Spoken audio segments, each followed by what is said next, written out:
Ouais l'équipe, c'est votre gars ATZA, l'épicier, ouais, le cuisineur de Monde Saveur, hein. Aujourd'hui, on se retrouve pour un nouvel épisode de l'analyse. Je suis avec un homme de base qui est caché, homme de l'ombre, mais homme important. Parce que ça, c'est les gars qui sont au charbon, mais vous le voyez pas. C'est ça même que je vous reproche. West One Record, NHM, Sando, je pourrais en dire plein d'autres, mais même c'est lui qui va tout vous dire pendant l'interview. Aujourd'hui, je suis avec Yanos. Mon gars Yanos, comment tu vas? Bien toi mon gars. Ça Ça va? va tranquille.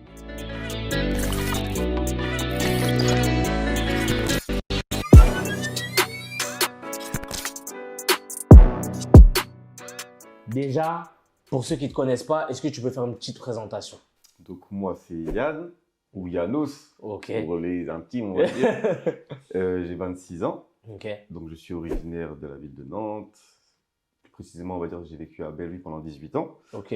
Là je viens d'emménager du côté du Pont du Sens, Ok. pas loin d'ici. Et donc je suis cofondateur et producteur au sein du label West Wanted Records, qui gère donc différents artistes tels que donc, NHM, Sando, Tepei ou les Saiyans. Ok. Moi, première question que j'aime bien poser avant de rentrer dans tout ce que tu fais. Quand tu avais 10 ans, donc là on remonte, 16 ans avant. on Ouais. remonte. Est-ce que tu te disais, je vais faire un truc dans la musique? Toi, qu'est-ce que tu voulais faire quand tu avais 10 ans? Et bonne À ce question. moment-là. Bah, je sais pas si je voulais faire particulièrement quelque chose dans la musique, Ok. mais dans tous les cas, je savais que je voulais faire quelque chose qui me plaît et dont je serais propriétaire ou maître en tout cas. Ça veut dire que, on va dire que mon plan A, c'était de faire un petit peu une fac de droit. Ok. Donc, pour avoir, on va dire, un diplôme de droit ou en tout cas Mhm. faire avocat. Mais à côté de ça, j'ai toujours voulu être agent de joueur de foot. Tu vois, donc les deux se rejoignaient un petit peu. Je me suis dit, en fait, de base, qu'en ayant ma licence de droit, je pourrais ensuite encore plus travailler dans ce domaine-là. Et en plus, si ça marchait pas dans le foot, j'aurais au moins un emploi qui serait assez bien et pour mes parents et pour moi, tu vois. Mais donc, ouais, le foot a toujours été, on va dire, une petite passion. Mais plus en tant que vraiment, pareil, dans le management, parce que moi, j'ai toujours très, très vite su que, vas-y, j'aime C'était bien, moi. mais vas-y, je vais pas dire ligament ou quoi. Moi, j'ai su, c'est pas pour moi. Ça veut dire plus dans un rôle en retrait. Et la musique, pareil, c'est un truc qui m'a toujours plu. Pour te dire, par exemple, même, c'est une anecdote, ma sœur, une petite sœur qui danse maintenant. Et des fois, par exemple, je la faisais, je prenais une instru sur YouTube, je lui disais, tu sais quoi, va rapper. Enfin, j'ai enfermé à la douche, je lui dis, va rapper, sors-moi un son, après je te filme et tout. Tu vois, des trucs, en fait, je m'amusais avec elle, je faisais des échantillons, Ok. on va dire, je reproduisais ce que je voudrais faire plus tard ou des petits tests comme ça, tu vois. Donc, en fait, j'ai toujours su que je voulais m'amuser et rentabiliser mon amusement. Ok. Donc, on va dire que c'est en grandissant que après, voilà, quand tu trouves, parce que s'amuser c'est bien, mais il faut manger. Ouais, faut manger toujours. Donc après, ouais, on a commencé à professionnaliser ça bien plus tard et Ok. maintenant on essaie d'en vivre. Mais quand tu parles tout ça, ta jeunesse, voilà, on passe déjà à 10, 11, 12, 13, Mhm. 14. Est-ce que même dans un moment, dans une partie de ta tête, tu te dis, quand tu te dis, hey, le foot, vas-y, je sais que c'est mort, Mhm. t'as quel âge? Ou est-ce que quand tu as cet attrait pour la musique, est-ce que tu te dis d'abord, je vais être artiste? Ou toi, direct que ça soit dans le foot ou dans la musique, tu dis, on va dire, je vais être entre guillemets un peu les postes de l'ombre dont on parle pas. Parce que je pense, dans ta jeunesse, en vrai, agent de joueur, on n'en parle pas tellement que ça. Et quand tu es petit dans la musique, pour nous, en vrai, quand on est petit, c'est être chanteur. On pense pas à manager, toutes ces choses-là. Donc toi, comment tu vois la chose à ce moment-là? Et pour te répondre, on va dire que bizarrement, moi aussi, en fait, j'ai toujours su que j'aimais plus le retrait que le feu de l'action. Dans le sens où, par exemple, pour revenir sur le foot, premièrement, agent de joueur, c'est quelque chose qui me tient et que je veux faire depuis que j'ai peut-être 15 ans, tu vois. Donc je sais précisément ce que je veux faire. J'ai passé des licences par rapport à ça et autres. Et on va dire que la musique, c'est un petit peu arrivé par hasard. Parce que, en fait, si tu veux, en 2017, il me semble, ou 2018, je passais justement ma licence pour la première fois pour être agent de joueur. Et à côté de ça, j'avais des amis qui étaient en fac d'éco, Ok. donc à la fac de droit, là, à côté. Et en fait, vu que moi, j'étais en candidat libre pour la passer, je révisais tout seul. Donc, on se rejoignait à la BU de droit, il me semble. Et dans ce groupe d'amis-là, j'avais un ami qui était beatmaker, en fait. Donc, tu connais, on allait à la fac de droit, enfin, à la fac de Mhm. droit pour réviser, machin, machin, machin. Et quand on finissait, on se posait chez lui pour chiller et autres. Et de temps en temps, il faisait ses prods, trucs et de ça et de ça. Et moi, ça m'a toujours intéressé parce que, comme je t'ai dit, j'aimais bien la musique de base. Mais là où, comment dire, à 10 ans, je faisais, entre guillemets, le petit producteur, par la suite, ça s'est estompé. J'ai pas après repensé comment dire, gérer un label ou quoi. Et pourtant, je connaissais des rappeurs. Enfin, dans mon entourage proche, j'ai des amis qui rappent et ça depuis Bellevue et autres, t'imagines bien. Mais j'ai jamais pensé à faire Ok. producteur. Et c'est vraiment par le biais de cet ami-là, Mouchi Beats d'ailleurs, dédicace, je sais pas si truc. En fait, au début, il a commencé comme ça, il me disait, bah, en fait, toi, tu veux faire agent et tout, bah, tu sais quoi? Au pire, manage-moi un petit peu aussi au niveau musique, tu vois, en mode, bah, moi, je fais mes prods, aide-moi à gérer mon agenda, fais ci, fais ça. Et on avait aussi un autre ami dans le groupe, avec qui je traîne toujours d'ailleurs, et qui est toujours avec moi sur le label actuellement, qui rappait. Donc, j'ai commencé pareil, à aller, on a fait des prods pour lui, en fait, on a commencé à tout gérer un petit peu cette gestion entre nous trois et entre le groupe. Et ça s'est fait naturellement, en fait. Et c'est comme ça que je me suis dit, bah, tiens, ça rejoint aussi un petit peu le management qu'on pourrait retrouver dans l'agence de foot, enfin, l'agencement de joueurs. Et tout ça se rejoint, en fait, c'est naturel, en fait. Donc, je ne me suis pas posé la question en mode pourquoi le faire, pourquoi pas, pourquoi si, j'ai juste fait. Donc, quand il m'a dit aide-moi, je l'ai aidé. Et au final, pour te dire, maintenant, il fait même plus forcément d'instru, je suis toujours en contact Ok. avec lui, tu vois. Il est plus forcément productif de ouf, mais nous, on a continué le truc sans lui, tu vois. Et donc, enfin, lui, je me remercierai toujours parce que c'est un petit peu lui qui m'a mis dans ça aussi, mais comment dire, enfin, une fois qu'on m'a mis dedans, après moi, ça part tout seul, tu vois, c'est vraiment naturel. Ok. Donc, du coup, là, comme tu l'expliques, Mhm, par un pote, mhm, tu as l'attrait pour la musique. À mhm, côté, tu passes tes licences d'agent de mhm. joueur, etc., etc. Tu évolues. Comment on arrive à West Money Records? C'est intéressant de voir le parallèle, on va dire, avec le côté bah, Yanos qui veut être aussi agent de joueur. Qu'est-ce qui se passe? Ce qui se passe, que bah, du coup, on va faire, bah, comme tu dis, on va faire un espèce de parallèle. C'est qu'au niveau agent joueur, à cette époque-là, moi, comme je te dis, je passais ma licence en tant que candidat libre. Ça veut dire que la licence d'agent de joueur, elle se passe en deux étapes. Ok. Il faut passer une première partie juridique, d'accord? Donc, c'est une épreuve qui est sur le droit, droit des contrats, droit de la propriété, droit à plein de trucs relatifs au droit, mais vraiment que du juridique. C'est une épreuve qui est sur 10. Et quand tu l'as, ensuite, tu as une deuxième épreuve qui est là plus sur une partie sportive, donc tout ce qui est vraiment le droit, mais relatif au foot, donc vraiment Ok. du droit spécifique. Et donc à cette époque-là, je révisais. Ça, il y a la première épreuve qui est en décembre et la deuxième, elle est en mars ou en avril, quelque chose comme ça. Donc moi, je révisais. Et à côté de ça, vu que les épreuves étaient espacées, je travaillais. J'ai travaillé, je sais plus si j'étais à Zara ou au McDo. En tout cas, bref, moi, j'ai toujours à peu près travaillé toujours des petits jobs comme ça. Euh, Ce qui fait que moi, j'avais ce truc-là.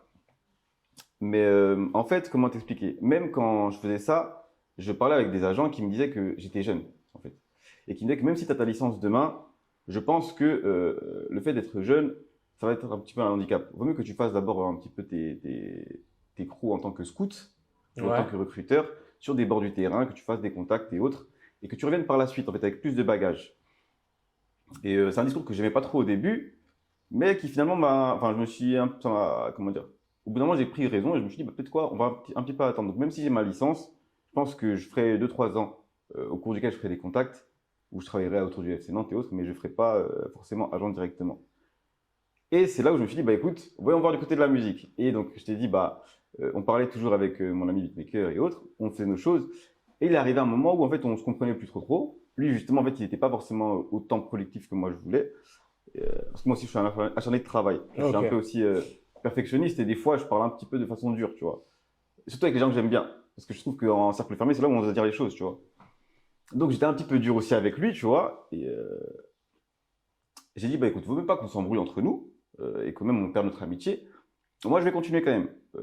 Voilà, tu m'as mis sur ce truc-là. Tu m'as fait kiffer un truc. Et à côté de ça, je vois que agent, je ne vais pas forcément le faire tout de suite. Donc, pourquoi pas, entre-temps, continuer d'être. Enfin, créer vraiment quelque chose de durable, en fait, dans la musique. Et j'ai eu un ami qui m'a épaulé, donc qui est mon associé jusqu'à aujourd'hui, avec qui, du coup, on s'est dit, bah écoute, tu sais quoi, on va monter West Planted Records et on va vraiment faire un label de musique. On va se poser, on va prendre les artistes qu'on connaît là Ok. et essayer de justement les produire, voir si on peut fonder quelque chose de viable sur Nantes, sur la région, sur la France, à l'international, tu vois. Et voilà, on est parti comme ça. Et de là, bah, justement, on a fait un petit recensement. On s'est dit, bah, qui rappe? Ok. J'avais un ami à moi qui est, bon, toujours mon ami, qui s'appelle Smokey, Lucas, qui avait fait un petit hit à l'ancienne Bellevue sur Bellevue, machin, Oui, machin, machin. oui, oui, une belle sur bête. Tu connais. Bref, lui, je suis parti, bref, on a parlé beaucoup, je lui ai dit, viens, machin, machin. On avait fait des séances studio à l'époque. Il est venu une fois ou deux, j'ai essayé de le relancer un peu dans le truc. Ça s'est pas fait parce que voilà, pareil, après lui aussi, il n'était pas trop forcément dans ça. Il m'a dit que Ouais. c'est toujours un kiff, hein. Il kiffe toujours la musique, tout, mais il y a d'autres choses à faire, on va dire, c'est plus important. J'avais mon ami Bio, qui était le troisième membre dont je t'ai parlé tout à l'heure là, avec qui, sur lesquels enfin, on a essayé de faire des prods et autres. Qui aussi, pareil, on l'a emmené au studio, on a commencé à rapper avec lui, mais pareil, pas forcément à fond dedans, pas forcément impliqué. Et comment dire, on a le même âge en fait. Donc je sais que je comprends en fait la vie d'un homme. Et je sais que des fois, si tu as besoin d'argent, rapper ou faire des choses derrière le micro, c'est pas le plus. Enfin, Ouais, voilà. ouais. Pas forcément une priorité. Donc je peux totalement le comprendre. Et c'est là qu'est tombé NHM. NHM, on est venu me le ramener en me disant ah tiens, il y a un petit au quartier, il rappe, il rappe, il rappe, il rappe, il rappe, il rappe. Il a 18 ans maintenant, il me semble. Il rappe depuis ses 8 ou 9 ans, tu vois. Ok. Et donc, il faisait ses clips. En fait, il avait à cette époque-là 15 ans, je crois, 15 ou 16 ans. Et un jour, on vient me dire, il fait un clip au quartier. On me dit, ouais, il fait un clip au quartier et tout, viens voir, et tout, viens voir, viens voir. Donc, moi, je vais voir. Je vois, il avait fait son clip tout seul, il était parti au studio tout seul en bus, il avait fait ses choses et tout ça. Ok. Ça m'a intéressé, je me suis dit, bah, oh, si déjà le petit, il est déterminé à faire des choses comme ça tout seul, bah, en fait, moi, j'ai plus qu'à pousser, tu vois. Et l'aider à s'encadrer. Donc, effectivement, on a commencé comme ça. Je suis parti guetter au début, sans forcément dire que, voilà, je m'applique ou quoi. On a refait un deuxième clip où là, j'ai commencé un peu à aider financièrement, troisième, quatrième. Et pareil, ça s'est jamais fait en mode, on s'est jamais dit poser, on va faire un compte. Enfin, plus tard, effectivement, ça s'est fait autre, mais au début, c'était vraiment en mode, je t'aide. Et Ouais, vas-y, je suis là avec, tu vois, c'est... avec le, entre guillemets, le petit du quartier. J'aime bien ce qu'il fait, on pousse, tu vois. Et de par son envie, bah, ça a fait justement le premier artiste, on va dire vraiment, West Wanted Records. Et comment tu ajoutes les autres après, comment tu Et en fait, après, choisis? c'est que des relations humaines, en fait. Moi, Ok. savoir un truc, c'est que j'aime pas diguer ou aller voir sur YouTube ou demander, ouais, c'est qui rappeur chaud, machin. J'estime que tout le monde est fort, ou tout le monde Ok. a ses capacités, tout le monde a ses chances ou autre, tout le monde a son truc. Donc après, c'est une question de couleur et de comment tu le marketes et de qu'est-ce que tu veux apporter, en fait. Un rappeur lambda, tu peux très bien le prendre s'il travaille, s'il a envie et qu'il met un petit peu une bonne DA, il marchera. C'est l'envie et c'est ça qui fera la différence. Donc je préfère avoir une personne peut-être un peu moins forte, mais qui sait qui est impliqué et avec qui j'aurai une bonne relation, on ira loin. Et si ça prend du temps, ça prend du temps. Que prendre un rappeur qui est fort, mais qui aura peut-être une moins bonne mentalité ou avec qui j'aurai pas forcément ce feeling-là. Donc tous les artistes avec qui je travaille ou j'ai travaillé, c'était que des relations, soit que je connaissais, soit qu'on m'a présenté, soit où il y a eu un feeling en fait. Sando, pareil. Sando, c'était un autre beatmaker qui est dans le label, qui s'appelle Corey Beats, un ami à moi, qui m'a présenté, il m'a dit, bah, en fait, je suis dans un truc, association étudiante ou je sais plus quoi. Ouais. Et il y a un gars qui chante, il chante, il rappe, plein de trucs. Il l'a ramené du coup dans sa petite chambre universitaire là, où on fait des prods jusqu'à aujourd'hui. Il a commencé à chanter devant nous. Je dis bah c'est bon, C'est bon, fini, c'est plié, fini. claquos. Parce que moi pareil, moi de base je suis plus limite pareil. Hein. Moi je suis né à, enfin je suis Bellevue, on aurait dit le rap, machin machin. Moi j'écoute plus de R&B, j'écoute plus Les de, mélodies, tu vois, oui, j'écoute je plus suis de comme toi. mélodies, j'écoute plus de trucs Exact. comme ça Ouais, ouais. que de rap en vrai de vrai. Tu vois, donc quand en plus j'ai vu ça, j'ai fait ah ouais non, c'est trop. Ça apporte quelque chose. Sando, c'est quelque chose de différent. Il assume. Et pareil, il fait de la musique depuis qu'il était en Côte d'Ivoire, tu vois. Ok. Donc pareil, en fait, je sais que c'était quelqu'un qui avait déjà ce truc-là et qui attendait juste que le coup de pouce et la connexion avec justement, bah, en fait, moi je pouvais lui apporter les connexions que j'ai les gens que je connais un petit peu sur Nantes et lui peut m'apporter son talent qu'il a depuis, tu vois. Donc pareil, Sando, ça s'est fait comme ça en chemin. Les Sayennes, c'est ma petite sœur toujours qui m'a dit un jour, ah tiens, j'ai des petits, j'ai des gens de mon âge et tout qui rappent et tout, Ok. et ils sont chauds. Mais je pense qu'il manquerait juste un manager, en fait, ou quelqu'un qui les pousse un petit peu. J'ai pris connexion avec eux, on a parlé un petit peu, tac. Ça s'est fait. De base, je leur ai dit après, venez me voir au studio, on s'est capté comme ça, c'est parti tranquillement. Moi, j'avais une petite question pour Tepay. Je sais pas si tu as vu, mais Tepay, on fait avec lui, Gratte ton texte, pour ceux qui connaissent pas notre concours de rap qu'on faisait à l'époque sur Insta. On le fait quand? On le fait un vrai confinement, 2020-2021, je sais plus. Est-ce qu'à ce moment-là, il est chez West Du tout. Records? Du tout. Je vais t'expliquer une fois, j'ai dit que c'est hyper marrant comment TPay ça se fait. TPay, il me doit une voiture. Parce que je veux dire, TPay, c'est quoi l'histoire? C'est que moi, j'ai pareil, je dis, je fais beaucoup de choses, on va dire, un petit peu à côté. J'ai un petit business de livraison de chicha. Et à cette époque-là, il me fallait des livreurs. Et du coup, Shox, qui est un des rappeurs des Sayennes, m'a dit, bah, si tu veux, moi, je peux travailler en tant que livreur avec un pote à moi. Ouais. Ce pote-là était Tepay. Moi, au début, je sais juste que Tepay, c'est pote de Shox. Je savais même pas qu'il rappe, tu vois. Ok. Et après, un jour, Tepay, il vient me voir, il me dit, bah, tu sais quoi, moi, je rappe et tout. Et il y a Raska qui vient sur Nantes. Ouais. Raska, le youtubeur et tout. Ouais. Et les CN me disent, bah, tu sais quoi, il vient sur Nantes et tout, va le voir et tout. Va le voir, amène tous les rappeurs et tout, ils font un freestyle devant lui, tu vois. Donc, ce jour-là, en fait, je contacte Tepay, vu que du coup, je le connaissais par rapport à ce qu'il va dans Chicha. Mais j'avais jamais vu rapper vraiment, tu vois. Donc, je dis, bah, tu sais quoi, viens avec moi au truc de Raska et on va voir là-bas, tu vois. Donc j'amène TP, j'amène NHM, NHM contacte La Piche, un autre rappeur des DER aussi. Et bref, en tout cas, on est avec une petite équipe là-bas, il y a la vidéo et tout. Et bref, moi je commence à lier d'amitié avec lui. Pareil, je le ramène à l'autre scène où il fait des petits open mic et tout. Et pendant tout ce temps, il me dit, ouais, mais tu sais quoi, moi, je veux signer et tout sur le label, je veux signer sur le label, je veux signer sur le label. Mais en fait, moi, à cette époque-là, enfin, on se débute. Moi, je commence à comprendre un petit peu ce que c'est d'être producteur. Ok. Ça coûte des sous. Et moi, j'aime pas mentir aux gens. Je préfère lui dire, justement, vaut mieux que tu fasses tes choses tout seul. Là, j'ai déjà 3 artistes, en vrai. Enfin, 4 artistes, mais 2 rappeurs et un groupe. Je sais pas si je pourrais gérer 5 personnes en même temps. J'ai pas envie de te dire, viens directement signer avec moi alors que je serai jamais là pour toi, tu vois. Vaut mieux que tu fasses ta vie tout seul que je te signe pour rien, je te mette en prison, tu vois. Mais il était toujours sur mes côtes en mode 6 mois, 6 mois, 6 mois, il faisait livraison. Et arrive un été où je sais plus pourquoi, il prend ma voiture de livraison pour aller à la plage. Et bref, on va passer les quelques détails, mais la voiture jusqu'à aujourd'hui elle est morte. Ça veut Pour dire, reposer en bon, paix. tu vois, je me dis, tu sais quoi, lui il va me rembourser comme ça là. C'est bon, on va lui donner son petit contrat, il va rapper comme ça fera des trucs. En rigolant, entre guillemets, hein, c'est pas que ça. Mais en fait, je me dis, tu sais quoi, ce jour-là, en fait, on s'est posé. Et après, on a parlé, il y a eu plein de choses qu'on fait que je me suis dit, bah, tu sais quoi, au pire, en vrai, t'es là depuis longtemps. Viens, je te prends. En fait, c'était une histoire de long terme, on va dire. Tu vois, ça fait depuis tellement longtemps qu'il me parlait de ça. Et j'ai vu qu'un mec qui a vraiment faim, il va attendre. Et il a attendu, tu vois. Donc, au final, on s'est dit, bah, écoute, tu sais quoi, on va se lancer. Ok.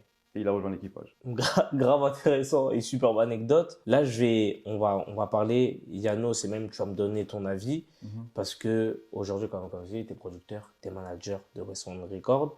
Ouais. On va partir de 2020. Mhm. 2020, même un peu avant, on va dire, entre guillemets, tu sais, bah, tu as vu les contenus de rap Mhm. et j'en passe.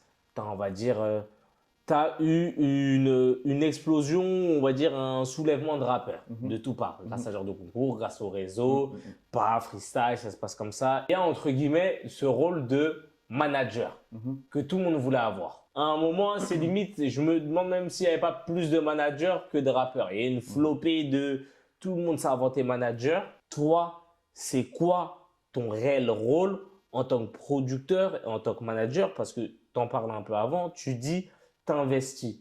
Mais vraiment, là, je veux qu'on développe ce fait. Qu'est-ce que fait Yanos? Parce que pendant une flopée de temps, tout le monde se disait manager. Donc Bien moi, sûr. je veux savoir ce que tu fais exactement et on va dire un peu vraiment mettre les termes sur manager, producteur et pas qu'on s'imagine ouais, allez, demain, je sais pas moi, Adza manager alors que je fais rien du tout. Il faut bien définir les termes. Si tu veux, on va commencer par le producteur, qui est en vrai de vrai, moi, ce que je me définis vraiment comme producteur. Producteur, c'est celui qui va investir financièrement dans ta musique pour que tu puisses la produire. C'est celui qui va produire ta musique, en fait. Donc, celui qui va payer tes séances studio, qui va payer, je sais pas moi, les extras, celui qui va payer ta promotion, qui va payer les choses, en fait, pour qu'à la fin, logiquement, on va dire, si on parle d'un contrat, il va payer pour que lorsqu'il y a une rentrée d'argent, il puisse recouper, donc récupérer ce qu'il a investi, sur quoi il a produit, et ensuite te donner une part, s'il y a un plus, logiquement. Le producteur, en fait, c'est celui pour qui, on va dire techniquement, l'artiste travaille, vu que c'est lui qui met les sous pour l'artiste. Si tu as un contrat à l'artiste, ton producteur te produit, il met les sous pour que tu puisses réussir. Le manager, on va dire que lui, à contrario, travaille pour l'artiste, et c'est là où il y a eu beaucoup de managers. C'est qu'il y a beaucoup de gens qui accompagnaient au studio, il manage l'emploi du temps de l'artiste, il va l'aider dans sa vie, dans ses réseaux. C'est l'artiste qui reste lui-même, comment dire, producteur de sa musique. Par exemple, dans un duo, justement, tu avais souvent ce truc-là d'un mec qui rappe, qui fait toutes ses sessions studio, tout ce que tu veux, et tu as un mec qui l'accompagne, mais juste parce qu'il va prendre 2-3 snaps et qui va mettre sa promotion et des stories en mode ça arrive fort, qui est son manager. Typiquement, on peut dire qu'il l'est, vu qu'à part faire un peu l'aider à aller en voiture peut-être au studio, il ne fait que le manager. Mais ce n'est pas son producteur. C'est un peu mélangé tout ça. Beaucoup de gens ont voulu, par l'attrait, je pense, des caméras et plein de choses, faire les producteurs ou les managers. Une fois qu'ils se rendent compte que être producteur, c'est vraiment investir et mettre des sous, il n'y a plus forcément l'attrait. Parce qu'en vrai, c'est pas cool en vrai. C'est pas cool. C'est cool que si tu es passionné. Moi, quand je produis, c'est parce que j'aime ça et parce que je crois en mes artistes et les personnes avec qui je travaille. Et j'ai envie que NHM réussisse. Tant pis si ça va me coûter un peu des sous ou machin, c'est un choix. Donc à côté, je vais travailler. Quand je travaille chez les emplois alimentaires à côté, qui font que j'ai pas à penser à l'aspect financier du truc. Quand on va au studio, c'est parce qu'on kiffe. Si je dois mettre 300 euros, c'est parce que je mets 300 euros et j'ai pu les faire. Mais je vais pas mettre 300 euros en me disant faut qu'ils me les rentabilisent, sinon, parce que déjà, ce serait malsain. En fait. C'est là où il y a beaucoup ce truc-là, je pense, pendant le TikTok, la vague du confinement, plein de choses qui ont fait que beaucoup de gens voulaient cette fame-là, ce truc d'être manager, producteur, mais sans produire en vérité, sans mettre forcément l'argent, alors que la musique, ça marathon. Le producteur investit, le manager manage, on va dire l'artiste. Tu as les directeurs artistiques qui peuvent l'aider, par exemple, dans tout ce qui est son imagerie, mettre en place une couleur autour de son projet. Même des community managers qui peuvent vraiment s'occuper que du réseau. que du réseau de l'artiste. C'est TikTok, c'est Instagram et autres. Et même, tu as des ghostwriters, tu as des top liners, tu as plein de choses qui sont. Et ça, le truc, c'est qu'il faut vraiment que chacun respecte son poste et chacun sache ce qu'il fait. C'est pour ça que moi, j'aime pas trop quand on me dit manager en plus. Parce que moi, je dis souvent ça à mes artistes, c'est que je suis pas votre manager. Il y a des artistes qui ont leur manager. Ça, dans West Panted. T-Pay, par exemple, a une manageuse avec qui je travaille. Et je me suis dit en fait, que ça pourrait être une bonne idée, justement, de déléguer un petit peu et de passer par elle pour avoir ce rôle de management. Comme ça, moi, je peux produire, donc par exemple, donner un budget, mais je ne peux pas être tout le temps là, en fait, que ce soit avec T-Pay ou j'ai différents artistes. Donc, il faut ce relais, parce que moi aussi, je suis un surhomme, tu vois. Donc, en tant que producteur, je ne suis pas forcément un manager ou un top liner ou un machin, je ne peux pas tout faire. NHM, par contre, vu qu'on a cette relation que je connais depuis plus petit, qu'on a commencé ensemble, que plein de trucs, lui, par exemple, pour lui, jusqu'à aujourd'hui, je m'occupe autant de le produire que d'aller en session avec lui, que de tout faire.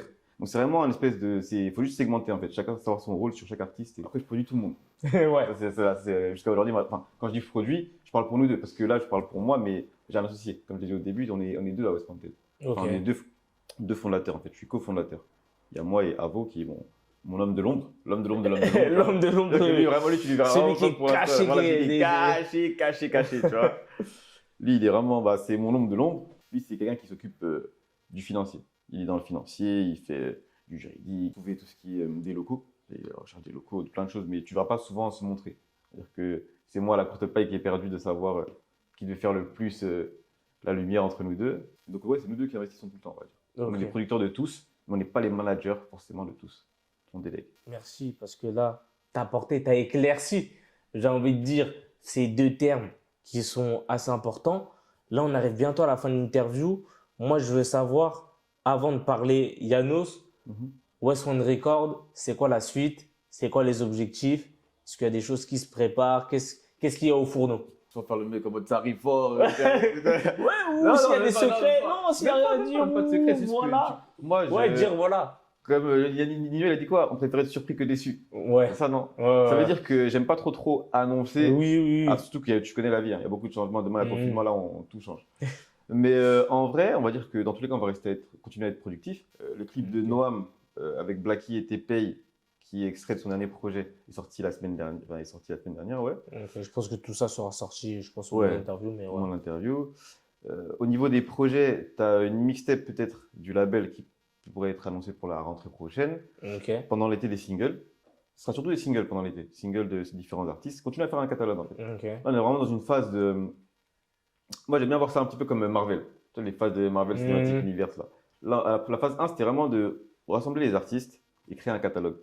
Prendre le temps, créer un catalogue, se découvrir chacun. La phase 2, on va dire que ça va commencer à être plus vraiment créer chacun leur DA, leur couleur et commencer à faire de la scène.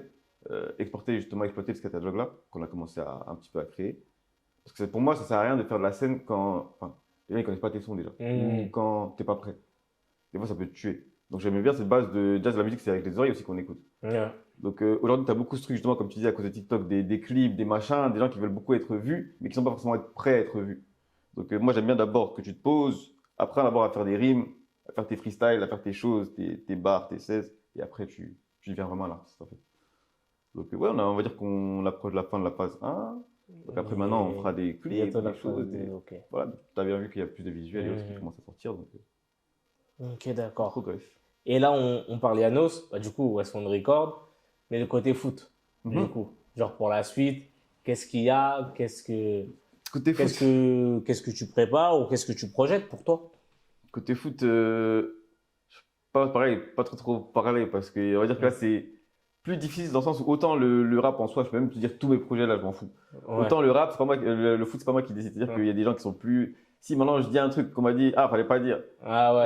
Et par la suite, on verra pour tout ce qui est mon agence sportive, que je compte même, si tout se passe bien, lié, pourquoi pas avec mon agence de management aussi avec les artistes. Parce que Jay-Z a fait justement, tu vois qu'il a fait des choses. Rock Nation, tu vois qu'il y a du foot, il y a du Jay-Z qui a Lukaku, si je il a Lukaku, même il a des basketteurs, et pourtant il a des rappeurs. Donc je pense à Dawala, je sais pas si Dawala, exactement. Dawala, à la fois il avait le Watibé, mais il a son côté foot parce que je sais qu'il avait une joueuse qui joue à l'Atlético. Bien sûr. Et même quand il faisait ses placements à Montpellier et tout ça. Ouais, Montpellier. Bon, le logo était au niveau des fesses. Donc, après. C'est un choix, mais bon. Pour moi, c'est le placement. Voilà, c'est Pour le moi, c'est le placement. placement. C'est le placement. West One Record sur les fesses. Ah, moi, je prends. Moi, je prends. Sur le champ du Sur le PSG, champ on de prend. Sterling. De Sterling comme tu veux pas. Carrément, C'est carrément. bon, c'est bon. Oh, ouais. Bah, en tout cas, Yanos, merci beaucoup déjà d'avoir Merci à accepté toi, mon gars. l'invitation. Merci à toi. Moi, je te souhaite vraiment réussite, bonheur. Voilà, le reste, faut qu'on l'achète. Mais voilà, que voilà du bon pour West End Record, pour ta partie foot en tant qu'agent aussi. En tout cas, c'était la fin de l'analyse. J'espère que vous avez apprécié. Moi, en tout cas, j'ai apprécié ce moment. Ce moment a vraiment été un moment goûteux. Voilà, moi, j'ai aimé, j'ai mangé, j'ai appris beaucoup de choses aujourd'hui.